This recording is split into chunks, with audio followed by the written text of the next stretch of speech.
గౌతమ బుద్ధుడు రోజు భిక్షాటనకి వెళ్తూ ఉంటారు కదా. రోజు అలా వెళ్తున్నప్పుడు ఆయన ఒక రోజు ఒక ఇంటి ముందు ఆగి భిక్ష అడుగుతున్నారు. అడుగుతూ ఉంటే ఆ ఇంట్లో ఆడావిడ బయటకు వచ్చి, భిక్ష వేయలేదు సరికదా, అంత కాళ్ళు చేతులు పనిచేస్తేనే శుభ్రంగా చూడడానికి మనిషి ఉక్కు మనిషిలా ఇలా ఉన్నావు, ఇంటింటికి వచ్చి అడుక్కోకపోతే ఏదైనా పని చేసుకుని బతకచ్చు కదా, ఎందుకు ఈ పనంతాను అనేసి కోపంగా మాట్లాడింది. గౌతమ బుద్ధుడు నవ్వేసి ఊరుకొని పక్కింటికి భిక్షకని వెళ్ళిపోయారు. వెనకాలన్న శిష్యుడు అడిగారు, స్వామి మీకు ఆవిడ అలా మాట్లాడుతుంటే కోపం రాలేదా అనేసి.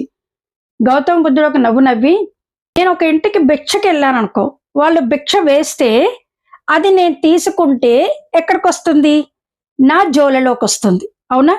ఒకవేళ భిక్ష నేను తీసుకోలేదనుకో ఎక్కడ ఉంటుంది అని అడిగారు. మీరు తీసుకోకపోతే వాళ్ళ దగ్గరే ఉంటుంది కదా స్వామి అన్నాడు ఆ శిష్యుడు. మరి అదే విధంగా ఆవిడ అన్న మాటలు నేను తీసుకుంటే ఎక్కడికి వస్తాయి, మీ వరకు వస్తాయి, తీసుకోపోతే ఎక్కడుంటాయి, ఆవిడ దగ్గరే ఉంటాయి అన్నాడు ఆ శిష్యుడు.